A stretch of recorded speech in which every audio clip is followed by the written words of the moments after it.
Pakiramdam mo ba ay miserable pa rin ang buhay mo kahit na ano ang iyong ginagawang pagsisikap? Marahil may mga bagay ka na ginagawa na hindi mo alam na kumukontrol sa buhay mo kung kaya't nananatili ka sa ganitong sitwasyon. Marami kasi sa atin ngayon ang inaasa ang kanilang buhay sa swerte na maaaring matamo nila sa kanilang sariling paraan o sa paraan ng iba. At marami din sa atin ay patuloy na nabubulag sa nakaraan at nalilimutan ang kasalukuyan. Ngunit kung nais mong magkaroon ng magandang buhay, huwag mong hayaan na ang buhay mo ay patakbuhin ng anumang bagay. Huwag mong hayaan na kontrolin ka ng 5 bagay na ito. Number 1. Ang iyong nakaraan. Huwag mong hayaan na maapektuhan ang kasalukuyan at hinaharap ng iyong nakaraan. Ano man ang nangyari dito, kailangan mong tanggapin at huwag mong hayaan na ang iyong kinabukasan ay sirain nito.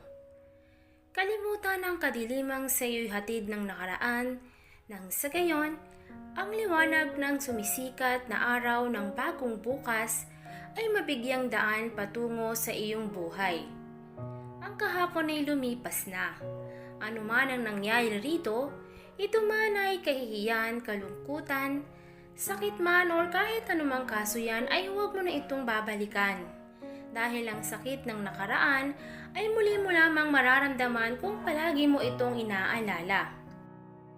Kung gusto mong mapagtagumpayan ang laro ng buhay, magpatawad ka sa mga nanakit sa iyo at humakbang patungo sa kinabukasan.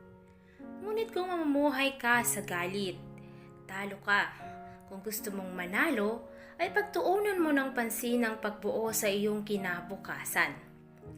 Bitawan ang dapat bitawan, nang sa ganon ay makasulong ka. Huwag mong hayaan na sirain ng nakaraan ang kasalukuyan, bagkus ay magalak ka, sapagkat ito ang tamang oras. Ang tamang oras upang bumangon at kalimutan ng nakaraan at mabuhay ng tila ba wala ng bukas. Pangalawa, opinyon at panghuhusga ng iba. Huwag mong hayaan na ang opinyon at panghuhusga ng iba ay kontrolin ng iyong landas. Ang kagustuhang makisalamuha at maging kaisa nila ay maaaring magdulot sa iyo ng maling landas. Ang mga taong ito na humihingi ng pabor kahit ito ay mali, ay ang mga taong dapat mong iwasan. Bago mo gawin ang isang bagay, pakaisipan mo muna kung ito ay naayon sa iyong kagustuhan o ikaw ay napipilitan lamang dahil sa takot. Ang ating pagkakaiba-iba ay may dahilan.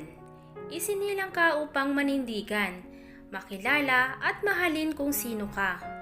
Huwag mong ibaba ang iyong sarili upang makiayon sa iba at maging kaisa nila. Ipakita mo kung sino ka at sa ganun mo makikita kung sino ang tunay na nagpapahalaga sa iyo. Sila ay ang makakakita ng liwanag ng iyong pagkatao. Pangatlo, mga limitado mong paniniwala. Huwag mong hayaan na kontrolin ka ng mga limitasyon ng iyong paniniwala. Ang mga paniniwala na ito ay maaring abot ng iyong kaalaman at maaari din namang hindi mo ito nalalaman. Maaring ito ang mga limitasyon na kinalakihan mo na at sa murang edad mo ay ito na ang idinikta sa iyo ng iba na mga limitasyon mo hanggang sa iyong paglaki. Ang mga taong ito ay ang mga taong hindi naranasang maabot ang kanilang pangarap at kagustuhan.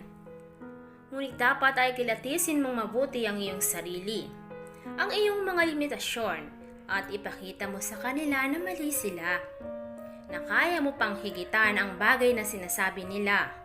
Ipakita mo na wala kang hindi kayang gawin, walang bagay na hindi maaaring mapasa kamay mo, at wala kang hindi kayang marating kung maniniwala ka sa iyong sarili, kung maniniwala ka na ang lahat ay posible. Kung aalisin mo ang salitang limitasyon sa iyong bokabularyo, isipin mo na lamang ang potensyal ng kaya mong makamit. Kung mamumuhay ka ng walang limitasyon at iisipin mo na ang lahat ay posible, walang imposible. Kung walang kaguluhan sa loob Ang kaaway sa labas ay di ka kayang saktan. Kung hindi mo lilimitahan ang iyong sarili, hindi ka malilimitahan din ng iba. Ang buhay ay hawak mo. Ang iyong mga pananaw ay nakikita sa iyong pagkatao. Kung titignan mo ang mga bagay bilang regalo, hindi malabong ituring mo ang mga pagsubok bilang biyaya. Biyaya na nagpapatibay at umuhubog sa iyo. Lagi mong tatandaan, ang iyong mga pananaw ay ikaw. Pang-apat, relationship. Isang madamdaming usapin ng pakikipagrelasyon. Kung kailangan mo pa ng ibang tao para maging masaya at makumpleto ang pagkatao mo, hindi malayo na ikaw ay dadating sa punto na malulugmok at malulungkot ka, lalo na kung mawala ang taong mahal mo. Kapag ang relasyon ay hindi nagiging maganda, hindi ibig sabihin ay matatakot ka nang pumasok sa isang relasyon dahil walang anuman sa mundong ito ang hihigit sa pag-ibig at koneksyon sa isa't isa. Ang iba ay iniisip nila na hindi sila mabubuhay kapag walang karelasyon.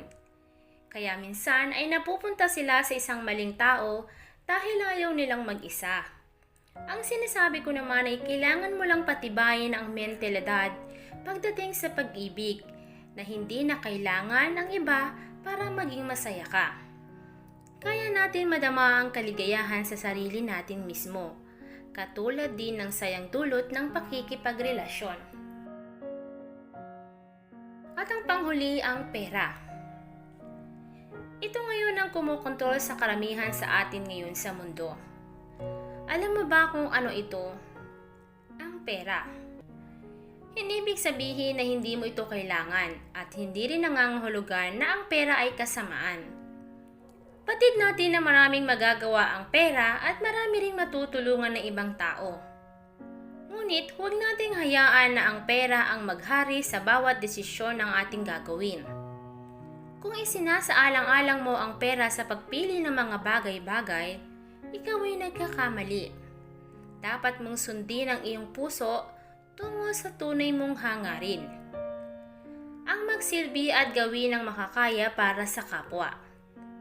Kapag pinakinggan mo ang tawag ng iyong kalooban, mahahanap mo ang tunay na halaga ng pera, higit pa sa katumbas ng bilang nito.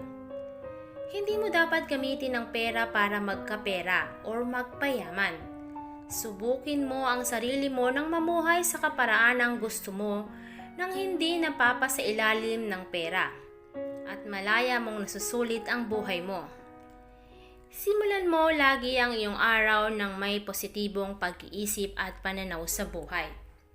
Kung hahayaan mong kontrolin ka ng pera, ay hindi ka magiging masaya kahit kailan. Lalo na kapag ang pera ay hindi mo kayang dalhin. Paano kung wala na ito o naubos na? Paano ka na lamang?